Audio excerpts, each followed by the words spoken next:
Hello friends, welcome to day trader Telugu and good evening. Sensex 288 points down అయ్యి 59,544 దగ్గర close అయితే, Nifty 74 points down అయ్యి 17,656 దగ్గర క్లోజ్ అయింది. వెరస్ బ్యాంక్ నిఫ్టీ 182 పాయింట్స్ డౌన్ అయ్యి 41,123 దగ్గర క్లోజ్ అయింది.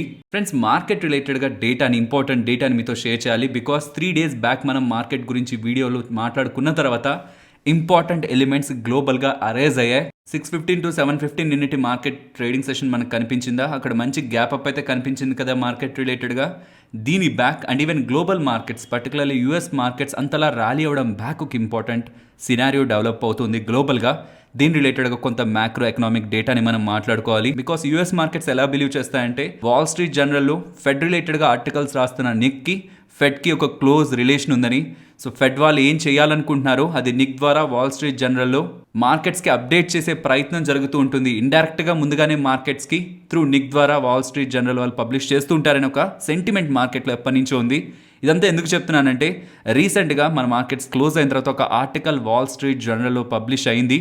అందులో చెప్తున్నది, most of the fed members అంతా కూడా, ఫెడ్ కమిటీ ఉంటుందా, అందులో ఉన్న మెంబర్స్ అందరూ కూడా మనం అన్నెసరీగా ఎక్కువగా వడ్డీ రేట్లు పెంచుతున్నామని ఒక కన్సర్న్లో ఉన్నారు. సో ఈ కన్సర్న్స్తో అప్కమింగ్ టైమ్స్లో వడ్డీ రేట్లు పెద్దగా పెరగవనే ఒక స్టేట్మెంట్స్ కనిపిస్తున్నాయి. మీన్స్ నవంబర్లో జరిగే మీటింగ్లో పెద్దగా పెరగదా వడ్డీ రేట్లు అంటే అది కాదు. నవంబర్లో 75 basis points పెరుగుతుందనే మార్కెట్ ఎస్టిమేట్ చేస్తుంది. కానీ డిసెంబర్లో కూడా 75 basis points పెరుగుతుంది, వడ్డీ రేట్లు ఇంకా తారాస్థాయిలో ఉంటాయి వడ్డీ రేట్లు అనే ఒక ఎక్స్పెక్టేషన్స్ నుంచి 75 కాదు డిసెంబర్లో, ఈసారి 50 ఉంటుంది. అంతకు మించి వడ్డీ రేట్లని ఫెడ్ వాళ్ళు పెంచారు అనే ఒక స్టేట్మెంట్స్ కనిపిస్తూ ఉండడం మార్కెట్స్ పాజిటివ్ గా తీసుకున్నాయి. ఇక్కడతో అయిపోవట్లేదు. యూకేలో జరుగుతున్న పొలిటికల్ గేమ్ ని మీరు గమనిస్తున్నారు కదా. ట్యాక్స్ కట్స్ ని పెద్ద మొత్తంలో రోల్ బ్యాక్ చేశారు అండ్ యూకే గవర్నమెంట్ కూడా మారింది. And most important, bank of England వాళ్ళు కూడా ప్రీవియస్గా ఎకానమీలో లిక్విడిటీని తగ్గించాలనే ఒక స్థాయి నుంచి ప్రెసెంట్ లిక్విడిటీని ఉంచాలి. బికాస్ ఇన్ఫ్లేషన్ కాదు main thing, financial stability main thing. So ఫైనాన్షియల్గా స్టేబుల్గా ఉంటే తర్వాత మనం ఇన్ఫ్లేషన్ గురించి ఆలోచించవచ్చు. కాబట్టి ప్రెసెంట్ ఫైనాన్షియల్ స్టెబిలిటీ కోసం లిక్విడిటీని పుష్ చేసే విధంగా బ్యాంక్ ఆఫ్ ఇంగ్లాండ్ వాళ్ళు చర్యలు తీసుకుంటూ ఉండడం కూడా most of the big institutional investors like foreign institutional investors అందరికి కూడా ఇన్ఫ్లేషన్ పెరుగుతూ ఉంటే ఒకే వేలో వాళ్ళు వడ్డీ రేట్లు పెంచుకుంటూనే వెళ్ళరు. ఫైనాన్షియల్గా ఇబ్బంది ఉంది అనుకుంటే సెంట్రల్ బ్యాంక్స్ ఒక అడుగు వెనక్కి వేసి ఇన్ఫ్లేషన్ కంటే ఫైనాన్షియల్ స్టెబిలిటీ ఇంపార్టెంట్ అనే చర్యలు తీసుకుంటాయనే ఒక కాన్ఫిడెన్స్ ఇన్వెస్టర్స్లో బిల్డ్ అవుతుండడం. ఈ ఇన్ఫ్లేషన్ రిలేటెడ్గా ఏ అన్సర్టనిటీ అయితే మార్కెట్లో ప్లే అవుతూ రీసెంట్ టైమ్స్లో ఒక బిగ్ వేలో యూఎస్ మార్కెట్స్ని డౌన్ సైడ్కి తీసుకువెళ్తుందో, ఆ నెగిటివిటీ ప్రెసెంట్ ఎండ్ అయిందా, బాటమ్ ఫామ్ అయిందని ఒక క్వశ్చన్స్ వస్తున్నాయి. ఇండియన్ ఈక్విటీ గురించి మాట్లాడలేదు. ఇండియన్ ఈక్విటీ మార్కెట్స్ పెద్దగా ఫాలో అవ్వలేదు యాక్చువల్లీ. బ్యాంక్ నిఫ్టీ అయితే 1%కి నియర్గా ఉంది ఆల్ టైమ్ హైస్కి. ఈ central banks, bank of England కానీ ఈవెన్ యూఎస్ ఫెడ్ వాళ్ళు కానీ ఎకానమీలో డిస్టర్బెన్స్ వస్తుంది అంటే ఒక అడుగు వెనక్కి వేసి వడ్డీ రేట్లని అగ్రెసివ్గా పెంచకుండా, బ్యాంక్ ఆఫ్ ఇంగ్లాండ్ వాళ్ళైతే ఇంకొక అడుగు ముందుకు వేస్తూ లిక్విడిటీని పెంచే ప్రయత్నం కూడా చేస్తున్నారు. కాబట్టి ఫైనాన్షియల్ స్టెబిలిటీ ఉంటుందనే ఒక ఎక్స్పెక్టేషన్స్తో బిగ్ సెల్లింగ్ ప్రెషర్, ఇప్పటివరకు ఉంటున్న సెల్లింగ్ ప్రెషర్ అయితే యూఎస్ మార్కెట్స్లో కనిపించదనే అజంప్షన్స్ కూడా మార్కెట్లో అరైజ్ అవుతూ ఉండడమే గ్లోబల్ ఈక్విటీ మార్కెట్స్ ర్యాలీకి అండ్ ఈవెన్ ఇండియన్ మార్కెట్స్ ఒక గ్యాప్ అప్ కి రీజన్.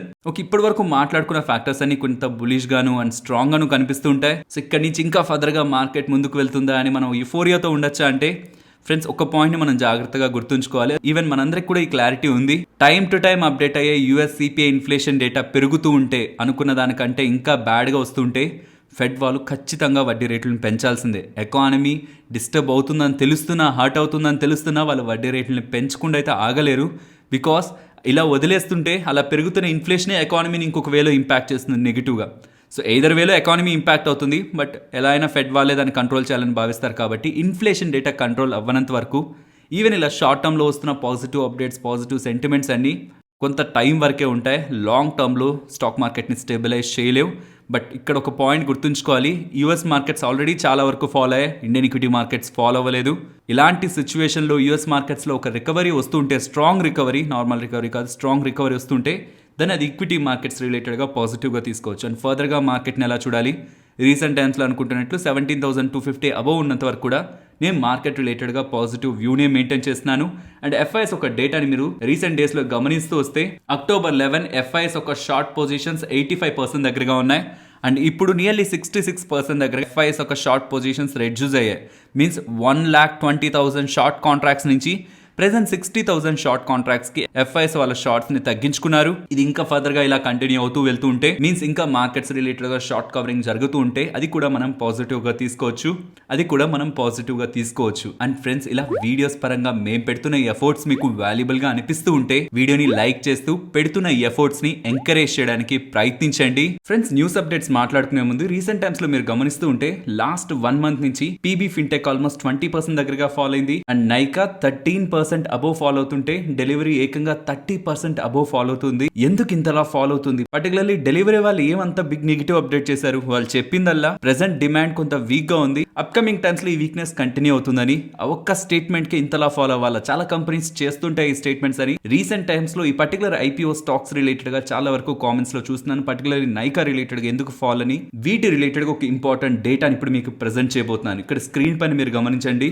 నవంబర్ లో ఏ స్టాక్స్ రిలేటెడ్ గా ప్రీవియస్ గా IPO గా మార్కెట్ లోకి వచ్చే లిస్ట్ అయిన స్టాక్స్ రిలేటెడ్ గా లాక్ ఇన్ పీరియడ్ ఎండ్ అవబోతుందో ఇక్కడ మీరు గమనించవచ్చు. నవంబర్ 18th నుంచి ఫస్ట్ పేటిఎం రిలేటెడ్ గా ఎండ్ అవుతుంది. తర్వాత అలా గో ఫ్యాషన్ నవంబర్ ఎండింగ్ నవంబర్ 30న వాటి pre IPO lock in period అయితే ఎండ్ అవబోతుంది. ఇంతకీ ఈ లాక్ ఇన్ పీరియడ్ ఎవరికి ఎండ్ అవుతుంది? ప్రీ IPO ఇన్వెస్టర్స్ కి. మీన్స్ IPO తో సంబంధం లేకుండా ఒక కంపెనీ చాలా స్మాల్ స్టేజ్ లో ఉన్నప్పుడు కూడా పెద్ద పెద్ద private equity funds or VCs invest చేస్తుంటారు కదా కంపెనీస్ లో. మరి వాళ్ళు ఎగ్జిట్ అయ్యేది ఎలాగా? IPO టైమ్స్ లో కొన్ని షేర్స్ ని సెల్ చేస్తారు. బట్ సెబీ వాళ్ళ రూల్స్ ప్రకారం లాస్ట్ టైం రూల్స్ అయితే 1 year పాటు లాక్ ఇన్ ఉంది. ఇప్పుడైతే 6 months లాక్ ఇన్ ఉంది, కానీ ప్రీవియస్ గా 1 year లాక్ ఇన్ ఉంది. అలా వన్స్ IPO లిస్ట్ అయిన తర్వాత 1 year పాటు వాళ్ళు ఎటువంటి షేర్స్ ని సెల్ చేయకూడదు. కాబట్టి ఈ పర్టికులర్ కంపెనీస్ లో పెద్ద మొత్తంలో షేర్స్ ని private equity funds or VC sell చేయడానికి వెయిట్ చేస్తారు. వన్స్ ఈ లాక్ ఇన్ పీరియడ్ ఎండ్ అయితే అనేలా మార్కెట్ అయితే నెగిటివ్ గా ఎక్స్పెక్ట్ చేస్తుంది. ఇది పర్టికులర్ గా జొమాటోతో స్టార్ట్ అయింది. అక్కడ లాక్ ఇన్ వన్స్ ఎక్స్పైర్ అయ్యేసరికి ఒక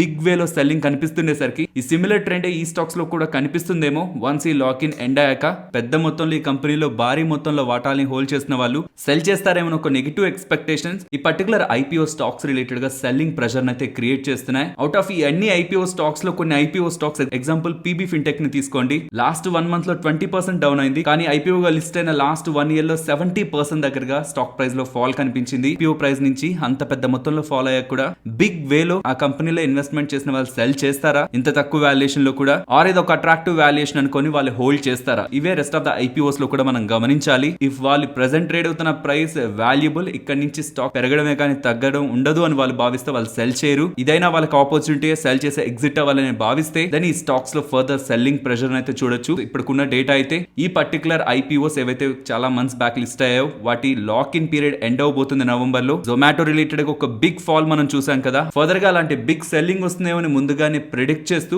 మార్కెట్ ఇప్పుడే ఆ స్టాక్ ప్రైజెస్ రిలేటెడ్ గా నెగిటివ్ గా అయితే సెల్లింగ్ ప్రెషర్ కనిపిస్తూ ఉంది. ఫ్రెండ్స్, మీరు ఆల్రెడీ రిలయన్స్ రిలేటెడ్ గా రిజల్ట్స్ ని చూసుంటారు, డేటా పాయింట్స్ ని చూసుంటారు. బికాస్ October 21st ని వీళ్ళ రిజల్ట్స్ వచ్చాయి. సో రిజల్ట్స్ కూడా నేను మీకు స్క్రీన్ పైన ఉంచుతున్నాను. సో ఇప్పుడు నేను రిజల్ట్స్ నెంబర్స్ ని కాదు, అసలు రిజల్ట్స్ ఎలా ఉన్నాయని నా ఒపీనియన్ ని షేర్ చేస్తాను. వీళ్ళ మొత్తం డేటాని మీరు అనాలిసిస్ చేశారంటే వీళ్ళ రిలయన్స్ రీటైల్ కానీ, వీళ్ళ జియో డిజిటల్ బిజినెస్ కానీ, and O2C oil to chemical business కానీ, వీటన్నిటిని కూడా మీరు ట్రాక్ చేస్తూ వచ్చారంటే చాలా time back consumer faced segment అనేది వీళ్ళ బిజినెస్ రిలేటెడ్ గా తక్కువగా ఉండేది. మీన్స్ డైరెక్ట్ కన్స్యూమర్స్ తో వాళ్ళు చేసే బిజినెస్ తక్కువగా ఉండేది. కానీ ఇప్పుడు Reliance retail and Jio related గా యాజ్ ఎ కన్స్యూమర్ వాళ్ళు మనకి ప్రొవైడ్ చేస్తున్న బిజినెస్ రిలేటెడ్ గా 50% EBITDA వీళ్ళు ఎర్న్ చేస్తున్నారు. మీన్స్ ఒకప్పుడు రిలయన్స్ అంటే వీళ్ళేదో పెట్రోలియం రిలేటెడ్ గా ఉండే company, oil to chemical business ని ఎక్కువగా చేస్తూ ఉంటారు. ఒక రిఫైనింగ్ కంపెనీ అనే ఒక పేరు నుంచి ఇప్పుడు రిలయన్స్ అనగానే రిలయన్స్ రీటైల్ డైరెక్ట్ కన్స్యూమర్స్ తో కాంటాక్ట్ లో ఉన్న బిజినెస్ ని చేస్తున్నారు. అండ్ డిజిటల్ సైడ్ కూడా జియోతో భారీ మొత్తంలో రెవెన్యూస్ ని సంపాదిస్తున్నారని ఇలా ప్రెసెంట్ వీళ్ళ నెంబర్స్ చెప్తున్నాయి. 50% of their EBITDA operating profits consumer faced business అనే రిలయన్స్ రీటైల్ అండ్ జియో నుంచి వీళ్ళు సంపాదిస్తుండడం మనం పాజిటివ్ గా తీసుకోవాలి. అండ్ మొత్తం రిజల్ట్స్ లో వీక్ పాయింట్ ఏదైనా ఉందంటే వీళ్ళ ఆయిల్ టు కెమికల్ బిజినెస్ అది ఎక్స్పెక్టేషన్స్ కంటే బిలో వచ్చింది. అండ్ వాళ్ళ EPC బిజినెస్ ని రీస్ట్రక్చర్ చేస్తూ డీమర్జర్స్ అయితే ప్రకటించారు. అండ్ మోస్ట్ ఇంపార్టెంట్ వీళ్ళ ఫైనాన్షియల్ సర్వీసెస్ బిజినెస్ ని మీన్స్ జియో ఫైనాన్షియల్ సర్వీసెస్ అనే ఒక కొత్త కంపెనీని స్టాక్ మార్కెట్ లో లిస్ట్ చేస్తున్నట్టు. అండ్ ఎవరి దగ్గర అయితే రిలయన్స్ ఒక షేర్ ఉంటుందో అప్కమింగ్ టైమ్స్ లో స్టాక్ మార్కెట్ లోకి వచ్చి లిస్ట్ అవబోతున్న జియో ఫైనాన్షియల్ సర్వీసెస్ షేర్ కూడా వాళ్ళకి ఒకటి క్రెడిట్ అవుతుంది అనేలా అప్డేట్స్ అయితే చేశారు. ఇది ఇంట్రెస్టింగ్ గా కనిపిస్తుంది. ఇప్పుడు వచ్చి లిస్ట్ అవబోతున్న జియో ఫైనాన్షియల్ సర్వీసెస్ ఒక పెద్ద బిజినెస్ ఏం కాదు. అంటే రిలయన్స్ అసెట్స్ లో ప్రెసెంట్ ఈ కంపెనీకి 6% మాత్రమే అసెట్స్ ఉన్నాయి. మీన్స్ ఒక పెద్ద కాంట్రిబ్యూషన్ ప్రెసెంట్ రిలయన్స్ లో అయితే ఈ జియో ఫైనాన్షియల్ సర్వీసెస్ కంపెనీ చేయట్లేదు. కానీ మార్కెట్ లో ఉంటున్న స్పెక్యులేషన్స్ ఎలా ఉన్నాయంటే ఆల్రెడీ స్టాక్ మార్కెట్ లో ఈ సెగ్మెంట్ లో బిజినెస్ చేస్తున్న బజాజ్ ఫైనాన్స్ వాళ్ళకి అండ్ ఈవెన్ పేటిఎం వాళ్ళకి కూడా ఇప్పుడు రాబోతున్న ఈ జియో ఫైనాన్షియల్ సర్వీసెస్ ఒక స్ట్రాంగ్ కాంపిటీషన్ ఇవ్వడానికి పాసిబిలిటీ ఉందనేలా, కాబట్టి వీళ్ళు ఇది ఒక సెపరేట్ ఎంటిటీగా తీసుకొచ్చి గ్రో చేయాలి అనుకుంటున్నారనేలా మనకి స్పెక్యులేషన్ అయితే మార్కెట్ లో ఉంది. సో ఓవరాల్ రిజల్ట్స్ లో oil to chemical business weak గా ఉంది, అది ఒక negative point. And EPC business demerger and Jio financial services ని కొత్తగా స్టాక్ మార్కెట్ లో లిస్ట్ చేస్తున్నారు. ఎవరెవరి దగ్గర అయితే రిలయన్స్ ఒక షేర్ ఉంటుందో వాళ్ళకి జియో ఫైనాన్షియల్ సర్వీసెస్ ఒక షేర్ వస్తుంది. ఇవి కాక ఇంపార్టెంట్ పాయింట్స్ వీళ్ళ డెట్, బికాస్ ప్రీవియస్ క్వార్టర్ లో అది $7.7 బిలియన్ దగ్గరగా ఉంది వీళ్ళ అప్పులు, కానీ అది పెరిగి ఇప్పుడు ఆల్మోస్ట్ $11.7 బిలియన్ కి వెళ్ళింది. వీళ్ళ డెట్ పెరుగుతూ ఉండడం కేవలం వర్కింగ్ క్యాపిటల్ రిలేటెడ్ గా మాత్రమే కాదు issue, 5G spectrum payments related గాను అండ్ కరెన్సీ రిలేటెడ్ గాను ఉంటున్న ఇష్యూస్ కారణంగా వీళ్ళ డెట్ ఇలా 7.7 నుంచి $11 బిలియన్ కి పెరుగుతూ ఉండడం కూడా ఒక కన్సర్న్ లానే మార్కెట్ కి కనిపిస్తుంది. సో ఓవరాల్ రిజల్ట్స్ తర్వాత జేపీ మోర్గన్ వాళ్ళు 3065, హెచ్ఎస్బిసి వాళ్ళు 2500 అండ్ జెఫ్రీస్ వాళ్ళు 3090 టార్గెట్స్ ని రిలయన్స్ కి ఇస్తున్నారు. So for me Reliance numbers overall numbers flat గానే ఉన్నాయి, అంత సర్ప్రైజ్ పాజిటివ్ గానే చేయలేదు, అలానే నెగిటివ్ గా కూడా లేవు. నెక్స్ట్ ఐసిఐసిఐ బ్యాంక్ గురించి మాట్లాడుకోవాలి. యాక్సిస్ బ్యాంక్ వాళ్ళు రికార్డ్ స్థాయిలో నెంబర్స్ పోస్ట్ చేశాక బ్యాంకింగ్ స్పేస్ లో ఉంటున్న వాళ్ళ క్వశ్చన్ ఒకటే, ఐసిఐసిఐ బ్యాంక్ వాళ్ళు కూడా లెగసీని యాక్సిస్ బ్యాంక్ వాళ్ళు చూపించిన గ్రోత్ ని తీసుకురాగలుగుతారా అని. ఎస్, తీసుకొని వచ్చారు. రికార్డ్ స్థాయిలో వీళ్ళ నెంబర్స్ కూడా ఉన్నాయి. నెట్ ఇంట్రెస్ట్ ఇన్కమ్ 26.5 గాను, ప్రాఫిట్ ఆఫ్టర్ టాక్స్ 37% గాను అండ్ నెట్ ఇంట్రెస్ట్ మార్జిన్ అయితే ఆల్ టైమ్ హై 4.3% గాను వాళ్ళు నెంబర్స్ ని నమోదు చేయగలిగారు. పర్టికులర్ గా ఐసిఐసిఐ బ్యాంక్ గురించి ఇంకాస్త మాట్లాడుకోవాలి, బికాస్ ఇదేదో ఈ క్వార్టర్ లో వీళ్ళు సర్ప్రైజ్ చేస్తున్న నెంబర్స్ కాదు. ICICI bank last 5 consecutive quarters నుంచి కూడా ప్రతిసారి వీళ్ళు రిజల్ట్స్ పోస్ట్ చేసినప్పుడు ఒకటే కంపారిజన్, హెచ్డిఎఫ్సి వాళ్ళు ఒకప్పుడు చూపించిన గ్రోత్ ని, ఆ స్ట్రాంగ్ ప్రెసెన్స్ ని ప్రెసెంట్ ఐసిఐసిఐ బ్యాంక్ వాళ్ళు చూపిస్తున్నారని, ఆ స్ట్రాంగ్ లెగసీని ప్రెసెంట్ ఐసిఐసిఐ బ్యాంక్ వాళ్ళు కంటిన్యూ చేస్తూ profitability and net interest income loan record స్థాయిలో నెంబర్స్ ఉన్నాయి. అండ్ నెట్ ఇంట్రెస్ట్ మార్జిన్ కూడా 4.3% దగ్గరగా మెయింటైన్ చేస్తున్నాడు. మనం స్ట్రాంగ్ పాజిటివ్ గా తీసుకోవచ్చు. అండ్ దీంతో పాటు గ్రాస్ నాన్ పర్ఫార్మింగ్ అసెట్స్ 3.19 గాను, నెట్ నాన్ పర్ఫార్మింగ్ అసెట్స్ 0.61 గాను నమోదు చేస్తుండడం. ఈ రెండు కూడా లాస్ట్ 31 క్వార్టర్స్ లో అసెట్ క్వాలిటీ పరంగా లాస్ట్ 31 క్వార్టర్స్ నుంచి బెస్ట్ నెంబర్స్. స్లిపేజెస్ తగ్గుతున్నాయి. Loan growth 27 quarter high. Last quarter తో కంపేర్ చేస్తే లోన్స్ 4.8% దగ్గరగా గ్రో అయ్యాయి. లోన్ బుక్ గ్రో అయింది. సో వీటన్నిటిని మనం కంపేర్ చేస్తున్నప్పుడు ఐసిఐసిఐ బ్యాంక్ నెంబర్స్ సాలిడ్ గా ఉన్నాయి. నెక్స్ట్ హిందుస్థాన్ యూనిలీవర్ వాళ్ళ నెంబర్స్ గురించి మాట్లాడుకోవాలి. ఇవి వీక్ గా ఉంటున్నాయి. వీక్ గా ఉండడం ఏంటి, ప్రాఫిటబిలిటీ డబుల్ డిజిట్స్ లో కనిపిస్తుంది, రెవెన్యూలో గ్రోత్ ఉంది, ఈవెన్ వాల్యూమ్స్ కూడా 4% నమోదయ్యాయి కదా. అంటే ఫ్రెండ్స్ ఈ డేటా అంతా బాగానే కనిపిస్తుంది. పర్టికులర్లీ నెట్ ప్రాఫిట్ ఇంతలా పెరగడానికి main reason effective tax rate మారడం. లాస్ట్ టైం 26% దగ్గరగా ట్యాక్స్ రేట్ తో వీళ్ళకి క్యాలిక్యులేట్ అయింది, కానీ ప్రెసెంట్ 18%. సో ట్యాక్స్ క్యాలిక్యులేషన్స్ లో వస్తున్న చేంజెస్ కారణంగా ప్రాఫిటబిలిటీ మారుతుంది. ఇక్కడ గుర్తుంచుకోవాల్సిన మెయిన్ ఎలిమెంట్ అంతా ప్రెసెంట్ ఎందుకు వీళ్ళ నెంబర్స్ వీక్ గా ఉన్నాయి. 0.1 గ్రాస్ మార్జిన్స్ 45.8% దగ్గరగా వచ్చాయి వీళ్ళ గ్రాస్ మార్జిన్. అది లాస్ట్ 20 క్వార్టర్స్ ఒక లో. లాస్ట్ 20 క్వార్టర్స్ లో ఇంత గ్రాస్ మార్జిన్స్ ఎప్పుడు డ్రాప్ అవ్వలేదు. ఇది ఒక పాయింట్. రెండో పాయింట్ ఫస్ట్ పాయింట్ కి రిలేటెడ్, గ్రాస్ మార్జిన్స్ ఇంతలా లో సైడ్ ఉన్నాయి, 45.8% ఉన్నాయా. దీనికి రీజన్ యాడ్ స్పెండింగ్ కూడా కాదు. సో యాడ్ స్పెండింగ్ పెద్దగా చేయట్లేదు. ఈవెన్ చేయకపోతున్నా గ్రాస్ మార్జిన్స్ ఇంతలా డౌన్ అవుతున్నాయి. మేనేజ్మెంట్ చెప్తున్నది కూడా కమింగ్ టైమ్స్ లో ఈ వీక్నెస్ ఇలా ఉంటుంది, కానీ అప్ కమింగ్ టైమ్స్ లో ప్రెసెంట్ ఉంటున్న యాడ్ స్పెన్స్ ని పెంచుతాం అని చెప్తున్నారు. So present add స్పెన్స్ 7% of sales ఉంటేనే గ్రాస్ మార్జిన్స్ ఇలా ఉంటాయి. మరి ఫర్దర్ గా యాడ్ స్పెన్స్ పెంచుతూ ఉంటే ఇంకా గ్రాస్ మార్జిన్స్ పై ఇంపాక్ట్ పడుతుంది అని ఒక క్వశ్చన్ మార్క్ అయితే వచ్చింది. ఇన్ఫ్లేషన్ రిలేటెడ్ గా ఎఫ్ఎంసీజీ కంపెనీస్ పై ఇంపాక్ట్ అయితే చాలా వాటిపై కనిపిస్తుంది. చాలా కొద్ది కంపెనీస్ తప్పించుకుంటున్నాయి ఇన్ఫ్లేషన్ నుంచి. బట్ ఇది హిందుస్థాన్ యూనిలీవర్ వాళ్ళ మార్జిన్స్ ని, ఈవెన్ యాడ్ స్పెన్స్ తక్కువగా ఉంటున్న మార్జిన్స్ ని ఇంతలా ఇంపాక్ట్ చేసింది కాబట్టి 20 క్వార్టర్ లోకి తీసుకెళ్ళింది కాబట్టి అప్ కమింగ్ టైమ్స్ లో యాడ్ స్పెండింగ్ పెంచితే ఇంకా ఫర్దర్ గా మార్జిన్స్ డ్రాప్ అవుతాయని ఒక క్వశ్చన్ అయితే ఉంది. కాబట్టి వీళ్ళ నెంబర్స్ పోస్ట్ చేశాక నిన్నటి ట్రేడింగ్ సెషన్ ఇదే టాప్ లూజర్. ఐ థింక్ 3% దగ్గరగా డౌన్ అయింది. ఇవాల్టి book suggestion rich dad's cash flow quadrant. Rich dad poor dad తర్వాత వస్తున్న ఈ బుక్ లో ఎలా కొంతమంది చాలా తక్కువ వర్క్ చేస్తూనే ఎక్కువగా సంపాదిస్తుంటారు అండ్ ఈవెన్ టాక్సెస్ కూడా తక్కువ పే చేస్తూ ఫైనాన్షియల్ ఫ్రీడమ్ తో వాళ్ళ లైఫ్ ని లీడ్ చేస్తుంటారు. ఆ మార్పు కోసం కావాల్సిన ఫైనాన్షియల్ ఎడ్యుకేషన్ ని ఈ పుస్తకంలో రచయిత వివరించారు. ఈ ఎంటైర్ బుక్ ఒక తెలుగు ఆడియో సమరీని మనం కూకు ఎఫ్ఎం యాప్ లో వినొచ్చు. అండ్ ఫ్రెండ్స్ ఈ నెల 19 నుంచి 25 ఇన్ బిట్వీన్ మీరు యాప్ ని ఇన్స్టాల్ చేసుకొని కూపన్ కోడ్ దగ్గర దివాలి 50 అనే కూపన్ కోడ్ ని ఎంటర్ ఎంటర్ చేస్తుంటే 399 రూపీస్ సబ్స్క్రిప్షన్ ఫీ మీకు 50% డిస్కౌంట్ లో 199 కి వస్తుంది. అండ్ అలాగే ఈ సబ్స్క్రిప్షన్ ని కొంటున్న వాళ్ళల్లో కొంతమందిని సెలెక్ట్ చేసి ఎగ్జైటింగ్ గిఫ్ట్స్ ని కూడా కూకు ఎఫ్ఎం వాళ్ళు ప్రొవైడ్ చేస్తారనేలా కాంటెస్ట్ ని రన్ చేస్తున్నారు. ఈ దీపావళి మీకు విజయాలు తేవాలి. Next MCX multi commodity exchange గురించి మాట్లాడుకోవాలి. ఈ అగ్రి కమోడిటీస్ కానీ ఎనర్జీ రిలేటెడ్ గా కానీ బులియన్ రిలేటెడ్ గా కానీ ఉండే కమోడిటీస్ ని లైక్ గోల్డ్ సిల్వర్ వీటిల్ని కూడా ఈ ఎక్స్చేంజ్ లో ఎంసీఎక్స్ లో ట్రేడ్ చేస్తుంటారు ట్రేడర్స్. వీళ్ళు నెంబర్స్ ని పోస్ట్ చేశారు. స్టాక్ 9% పెరిగిందంటే మనకు అర్థం అవుతుంది నెంబర్స్ బాగున్నాయని. సో రెవెన్యూ, ప్రాఫిటబిలిటీ, మార్జిన్స్ ఇలా ఉన్నాయని కాదు, ఎందుకు ఇంతలా నెంబర్స్ బాగొచ్చాయని ఒక ఇంపార్టెంట్ ఎలిమెంట్ మనం అర్థం చేసుకోవాలి. వీళ్ళ డేటాని గమనించండి. ఈ ఎంటైర్ డేటాలో ఈ ఒక్క పాయింట్ ని మీరు గమనించండి. లాస్ట్ టైం తో కంపేర్ చేస్తే వీళ్ళ ఫ్యూచర్ కాంట్రాక్ట్స్ బిజినెస్ అనేది 7% దగ్గరగా డిక్రీజ్ అయింది. సో ఫ్యూచర్ ప్రీవియస్ గా ట్రేడ్ చేసే వాళ్ళు ఈసారి తక్కువగా ట్రేడ్ చేస్తున్నారు. 7% వాల్యూమ్ లో మనకి డ్రాప్ కనిపించింది. కానీ దాని బిలో పాయింట్ గమనించండి. Option contract last year same point లో 6,000 crore దగ్గరగా టర్న్ ఓవర్ జరిగితే ఇప్పుడు 31,381 crore, ఆల్మోస్ట్ 5 times దగ్గరగా ఆప్షన్ కాంట్రాక్ట్స్ ఒక టర్న్ ఓవర్ ఇంక్రీజ్ అయింది. విచ్ సింప్లీ సేస్ ఆప్షన్స్ లో పర్టికులర్ గా ఎనర్జీ బాస్కెట్ లో ట్రేడ్ అవుతున్న ఆప్షన్స్ రిలేటెడ్ గా టర్న్ ఓవర్ ఇంత భారీ స్థాయిలో పెరుగుతుండడం, ఇది ఫర్దర్ గా ఇలా కంటిన్యూ అవుతుంటే యాజ్ అన్ ఎక్స్చేంజ్ వీళ్ళకి లాభమే కదా ఉంటుంది. సో ఈ ఒక్క పాయింట్ కారణంగానే ఆప్షన్స్ రిలేటెడ్ గా వచ్చిన huge turn over growth year on year comparison 5 times దగ్గరగా గ్రో అవుతూ ఉండడం ఓవరాల్ నెంబర్స్ నే మార్చేసింది. పర్టికులర్లీ మార్జిన్స్ లో ఒక బిగ్ వే లో ఇంపాక్ట్ తీసుకొస్తూ ఓవరాల్ నెంబర్స్ ని ఇంత స్ట్రాంగ్ గా మనకి రిప్రజెంట్ చేసింది. నెక్స్ట్ ఐడిఎఫ్సి ఫస్ట్ బ్యాంక్ గురించి మాట్లాడుకోవాలి. వీళ్ళు నెంబర్స్ ని పోస్ట్ చేశారు. నెంబర్స్ పోస్ట్ చేసాక ఇవాల్టి స్టాక్ మూన్ కూడా మీరు గమనించారంటే కొంత వీక్ గా కనిపిస్తుంది. ఎక్కడ ప్రాబ్లం ఉంది అండ్ నాకు తెలిసి అంత బిగ్ ప్రాబ్లమ్ ఏం నెంబర్స్ లో లేదు. నెట్ ఇంట్రెస్ట్ ఇన్కమ్, ప్రాఫిటబిలిటీ కూడా బెటర్ గా వచ్చింది. ఇన్ఫాక్ట్ ప్రాఫిటబిలిటీ అంత బాగా రావడానికి మెయిన్ రీజన్ వీళ్ళ అదర్ ఇన్కమ్ గ్రో అవడం ప్రాఫిటబిలిటీని పెంచుతుంది. ప్రావిజన్స్ కూడా కొంత తగ్గాయి. ఈవెన్ అదర్ డేటా మీరు ఇప్పుడు స్క్రీన్ పైన గమనిస్తున్నా రెస్ట్ ఆఫ్ ద డేటా కూడా మనకి కొంత బెటర్ గానే కనిపిస్తుంది. ప్రాబ్లం అంతా వీళ్ళ స్లిప్పేజెస్ పెరుగుతూ ఉండడం. ఈ స్లిప్పేజెస్ పెరుగుతూ ఉండడం మీన్స్ ఈ కన్సర్న్ ని వి వైద్యనాథన్ గారు అడ్రస్ చేశారు. తను చెప్తున్నది అప్కమింగ్ టైమ్స్ లో ఇలా స్లిప్పేజెస్ పెరగడం అనేది ఉండదని స్టేట్మెంట్స్ ని గమనించాలి. చాలా టైం బ్యాక్ నుంచి చేస్తున్నారు కానీ అగైన్ దీన్ని స్ట్రెస్ చేసే ప్రయత్నం చేశారు. నెట్ ఇంట్రెస్ట్ మార్జిన్ FY23 నాటికి 5.8 నుంచి 6% అరౌండ్ ఉంటుందని and deposits and loan book కూడా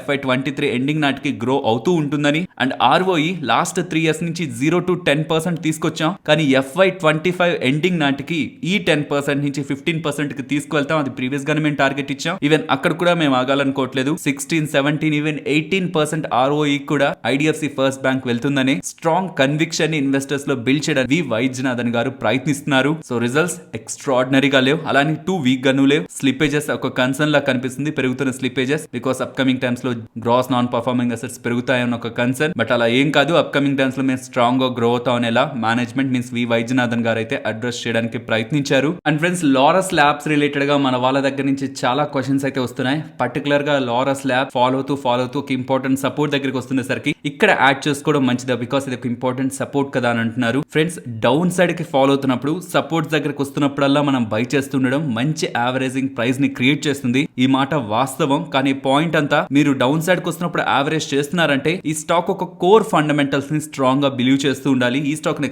ఏ స్టాక్ అయినా డౌన్ సైడ్ ఫాలో అవుతున్న ప్రతిసారి ఇక్కడ యావరేజ్ చేయొచ్చు అని మనం అనుకుంటున్నాం అంటే దాని ఆ పర్టికులర్ స్టాక్ ఒక కోర్ ఫండమెంటల్స్, రీసెంట్ రిజల్ట్స్ కాదు, కోర్ ఫండమెంటల్స్ స్ట్రాంగ్ గా ఉన్నాయి. ఇప్పుడు కాకపోయినా ఇంకొక 3-4 quarters తర్వాత స్టాక్ బెటర్ గా పర్ఫార్మ్ చేస్తున్న ఆ నమ్మకం మీకుంటే, కంపెనీ పై నమ్మకం ఉంటేనే మీరు డౌన్ సైడ్ ఫాలో అవుతున్నప్పుడు యావరేజ్ చేయాలి. ప్రెసెంట్ ఉన్న చార్ట్ స్ట్రక్చర్ ని మనం గమనిస్తుంటే ప్రతిసారి హై ఫార్మ్ చేసిన తర్వాత ఇంకొక హై ప్రీవియస్ కంటే లోయర్ సైడ్ ఉంటుంది అండ్ ఇప్పుడు ఇంపార్టెంట్ సపోర్ట్ దగ్గర ఉంది. ఈ support important. If in case ఇది బ్రేక్ అయితే 380 జోన్ కి అండ్ ఆ బిలో 330 జోన్ లో కూడా ఇంపార్టెంట్ సపోర్ట్స్ మనం డౌన్ సైడ్ చూడాల్సి వస్తుంది. సో ఇక్కడ 2 points నేను క్లారిటీగా చెప్పాలనుకుంటున్నాను. డౌన్ సైడ్ కి ఫాలో అవుతూ ఉన్నప్పుడు యాడ్ చేసుకోవడమే లాంగ్ టర్మ్ లో ఇంకా మంచి వెల్త్ ని క్రియేట్ చేస్తుంది. అది ఎప్పుడు స్టాక్ ఒక ఫండమెంటల్స్ మనకు కరెక్ట్ గా ఉన్నప్పుడు. ఎగ్జాంపుల్ ఇక్కడ నుంచి 4 months బ్యాక్ మొత్తం ఐటీ స్టాక్స్ అన్ని ఫాలో అవుతున్నప్పుడు KPIT స్టాక్ ఈ ప్రైస్ లో బై చేయొచ్చా అని మీకు thumbnail లో పెడుతూ 450 మార్క్ దగ్గరికి KPIT టెక్నాలజీస్ ఫాలో అవుతుంది. ఇది ఇంపార్టెంట్ సపోర్ట్. ఇది బ్రేక్ అయి ఇంకా ఫాలో అవుతుంటే 370 కూడా ఇంపార్టెంట్ ఆపర్చునిటీ అనేలా మనం వీడియోలో మాట్లాడుకున్నాం. అలానే మనం ప్రతి స్టాక్ లోను ఫాలో అవుతున్నప్పుడు సపోర్ట్స్ డ్రా చేసుకొని యావరేజ్ చేసుకుంటూ వెళ్తే ఇన్ నియర్ టర్మ్ ఆ స్టాక్ ఇంకా వీక్ గా పర్ఫార్మ్ చేస్తున్నప్పుడు స్టాక్ ఇంకా కూడా కరెక్ట్ అవుతుందన్న విషయాన్ని మనం గుర్తుంచుకోవాలి. కాబట్టి ఈ రీసెంట్ రిజల్ట్స్ ని ఎవరైనా ట్రాక్ చేస్తుంటే వాళ్ళు revenue guidance $1 billion mark previous గా ఇచ్చిన రెవెన్యూ గైడెన్స్ ని డౌన్ సైడ్ కి తీసుకొచ్చారు అండ్ వాళ్ళ ARV యాంటీ రిట్రోవైరల్ సెగ్మెంట్ లో హ్యూజ్ డౌన్ టిక్ అయితే కనిపించింది. కాబట్టి మార్కెట్ నెగిటివ్ గా అయితే వాటన్నిటిని స్టాక్ ప్రైస్ లో ఒక ఫ్యాక్టర్ చేస్తూ ఉంది. ఇవి ప్రెసెంట్ ఉన్న నెగిటివ్, ఇవి ఎన్ని క్వార్టర్స్ లో రిజాల్వ్ అవుతాయనేది ఒక big question. Next 1 or 2 quarters లో ఇవి రిజాల్వ్ అయ్యి నెక్స్ట్ మళ్ళీ బిజినెస్ ట్రాక్ పైకి వస్తుందా లేదా? ఇఫ్ లేకపోతుంటే మనం ఇంకా డౌన్ సైడ్ లెవెల్స్ చూడాల్సి రావచ్చు. కాబట్టి మీకుంటున్న కన్విక్షన్ బట్టి లెవెల్స్ దగ్గర యావరేజ్ చేయాల్సి ఉంటుంది. సో ఇఫ్ మీరు స్ట్రాంగ్ గా బిలీవ్ చేస్తుంటే లారస్ ల్యాబ్స్ కమింగ్ టైమ్స్ లో బెటర్ గా బిజినెస్ చేయగలుగుతుంది, మళ్ళీ ట్రాక్ పైకి వస్తుందని, దెన్ ఈ లెవెల్స్ మంచి సపోర్ట్. ఇవి ఫాలో అవుతుంటే 380 అండ్ 330 ఇంపార్టెంట్ లెవెల్స్ గా కనిపిస్తున్నాయి. అండ్ ఇంకొకటి బిగినర్స్ కూడా ఇలా మంచి సపోర్ట్ ఉంది కదా అని బిజినెస్ అర్థం కాక కొత్తగా ఇది ఫస్ట్ టైం చూస్తున్న వాళ్ళైతే ఎటువంటి పొజిషన్స్ ని కూడా బిల్డ్ చేసుకోవద్దు. బికాస్ అన్ని సందర్భాల్లోనూ సపోర్ట్స్ దగ్గరకు వచ్చిన ప్రతి స్టాక్ మళ్ళీ రీబౌండ్ అవ్వాలని రూల్ లేదు. చాలా టైం వరకు ఇంకా ఫాలో అవుతూ డౌన్ సైడ్ కన్సాలిడేషన్ అయ్యి కొన్ని మంత్స్ తర్వాత రికవర్ అవ్వచ్చు. ఓన్లీ ఇఫ్ మీకు ఫండమెంటల్స్ పై క్లారిటీ ఉంటేనే డౌన్ సైడ్ కి ఫాలో అవుతున్నప్పుడు ఇంపార్టెంట్ లెవెల్స్ దగ్గర యావరేజ్ చేసుకుంటే మంచి యావరేజ్ ప్రైస్ క్రియేట్ అవుతుంది. అండ్ వన్స్ బిజినెస్ ట్రాక్ పైకి వచ్చి అప్ సైడ్ ర్యాలీ అవుతున్నప్పుడు మంచి వెల్త్ ఆ స్టాక్ ద్వారా మనం క్రియేట్ చేస్తున్నట్లు అవుతుంది. But as of now Laurus labs ఒక నెంబర్స్ ఈ క్వార్టర్లీ నెంబర్స్ వీక్ గా ఉన్నాయి. అది స్టాక్ ప్రైస్ లో రిఫ్లెక్ట్ అయింది. అండ్ అది అప్కమింగ్ టైమ్స్ లో కూడా స్టాక్ రిలేటెడ్ గా ప్రెషర్ ని ఉంచుతుంది. బట్ కొన్ని క్వార్టర్స్ తర్వాత స్టాక్ బెటర్ గా పర్ఫార్మ్ చేస్తుందని మీకు కన్విక్షన్ ఉంటేనే ఈ ఇంపార్టెంట్ సపోర్ట్స్ అండ్ ఫర్దర్ గా ఫాలో అవుతున్నప్పుడు కూడా ఇందాక మెన్షన్ చేసిన ఇంపార్టెంట్ లెవెల్స్ లో యావరేజ్ చేయండి. ఎల్స్ ఏ స్టాక్స్ అయితే బెటర్ గా రిజల్ట్స్ పోస్ట్ చేస్తున్నాయో వాటిల్లో వస్తున్న ఫాల్, ఇంపార్టెంట్ సపోర్ట్స్ కి వస్తున్న ఫాల్ ని చూడండి. సో వీక్ నెంబర్స్ పోస్ట్ చేసి సపోర్ట్స్ దగ్గరకు వస్తున్నప్పుడు ఫర్దర్ గా యాడ్ చేస్తున్నారంటే మీరు కొంత రిస్కీ ప్లే చేస్తున్నట్టు. ఇప్పుడు ఇలా ఉంది కానీ అప్కమింగ్ క్వార్టర్స్ లో రికవర్ అవుతుందని. నేను అలా రిస్క్ తీసుకోకూడదు అనుకుంటున్నాను. నాకు అలాంటి ప్లే వద్దనుకుంటే రీసెంట్ నెంబర్స్ ఏవైతే బెటర్ గా వచ్చాయి, ఏ కంపెనీస్ నెంబర్స్ బాగా వచ్చాయో ఓవరాల్ మార్కెట్ ఫాలో అవుతూ వాటిల్లో ఫాలో వస్తున్నప్పుడు అవి ఇంపార్టెంట్ సపోర్ట్స్ దగ్గరకు వస్తున్నప్పుడు ఇంకొంత కాన్ఫిడెంట్ గా బై చేయొచ్చు. రీసెంట్ నెంబర్స్ బాగున్నాయి, సపోర్ట్స్ దగ్గరకు వచ్చింది, అప్కమింగ్ టైమ్స్ లో కూడా బెటర్ నెంబర్స్ ఉండడానికి పాసిబిలిటీ ఉంటుంది కాబట్టి ఇక్కడ బై చేస్తానని. అలా కాకుండా వీక్ నెంబర్స్ పోస్ట్ చేసి అవి ఫాలో అవుతూ ఇంపార్టెంట్ సపోర్ట్స్ దగ్గరకు వస్తున్నప్పుడు మాత్రం అన్లెస్ మీకు ఒక స్ట్రాంగ్ కన్విక్షన్ లేదే వాటిని టచ్ చేయొద్దు. నెక్స్ట్ నిఫ్టీ అలాగే bank Nifty support and resistance present అయితే వాళ్ళు ఇక్కడ సపోర్ట్ తీసుకుంది. బట్ సెకండ్ హాఫ్ లో అయితే బ్రేక్ అయింది కాబట్టి డౌన్ సైడ్ ఫాలో అవుతున్నప్పుడు 17,550 to 17,570 ఇది important support. And up side 17,770. And bank Nifty అయితే ఇక్కడ నుంచి స్లైట్ ఒక లైన్ అయితే ఇంపార్టెంట్ లైన్ అయితే మారుస్తున్నాను. ఇవాళ సపోర్ట్స్ అక్కడే జరిగాయి, రెసిస్టెన్స్ అక్కడే జరిగింది కాబట్టి స్మాల్ అడ్జస్ట్మెంట్ చేస్తున్నాను. అండ్ ఇక్కడ నుంచి టాప్ సైడ్కి వస్తున్నప్పుడు ఈ లెవెలే 41,220 important resistance. And down side 40,960. And Nifty option chain data ఈ మంత్లీ ఎక్స్పైరీ కానీ నెక్స్ట్ వీక్లీలో ఉంటున్న నవంబర్ వీక్లీలో ఉంటున్న కాంట్రాక్ట్ డేటాను గమనిస్తున్నప్పుడు డౌన్ సైడ్ 17,500 దగ్గర డేటా బిల్డ్ అవుతుంది కానీ నాకు కన్వీనియంట్గా అనిపించట్లేదు. 17,500 దగ్గరికి మార్కెట్ మేబీ ఈ వీక్నెస్ ఇంకొంత కంటిన్యూ అవుతుంటే ఆ లెవెల్ టచ్ అవడానికి పాసిబిలిటీ ఉంటుంది కాబట్టి ఫర్దర్గా డౌన్ సైడ్ 17,200నే ఇంపార్టెంట్ సపోర్ట్గా గమనించండి. టాప్ సైడ్ ఇమీడియట్గా 17,800. ఇఫ్ అది బ్రేక్ అవుతుంటే 18,000ని ఇంపార్టెంట్ లెవెల్గా గమనించవచ్చు. సో 17,200 to 17,800 ఈ 600 రేంజ్నే కంటిన్యూ చేద్దాం. ఇఫ్ 17,800 బ్రేక్ అయి మార్కెట్ అప్ సైడ్ క్లోజ్ అవుతుంటే పర్టికులర్లీ 17,840 దెన్ అప్పుడు ఈ రేంజ్ని మనం మార్చే ప్రయత్నం చేద్దాం. ఫైనలీ ఇది ఫ్రెండ్స్ మన వీడియో నచ్చిందా? నచ్చితే మన వీడియోని లైక్ చేయండి ఫ్రెండ్స్. అండ్ ఈ వీడియో మన వాళ్ళకి యూజ్ అవుతుంది అనుకుంటే తప్పకుండా షేర్ చేయండి. అండ్ మన ఛానల్ని సబ్స్క్రైబ్ చేయనట్లయితే ఛానల్లో ఉంటున్న కంటెంట్ని గమనించండి. ఇఫ్ ఆ కంటెంట్ మీకు యూజ్ అవుతుంది అనుకుంటే ఛానల్ని సబ్స్క్రైబ్ చేసి పక్కన ఉన్న బెల్ ఐకాన్ క్లిక్ చేయండి. మరొక ఇంట్రెస్టింగ్ వీడియోతో మళ్ళీ మీ ముందుకు వస్తాను. అంతవరకు టేక్ కేర్. జై హింద్.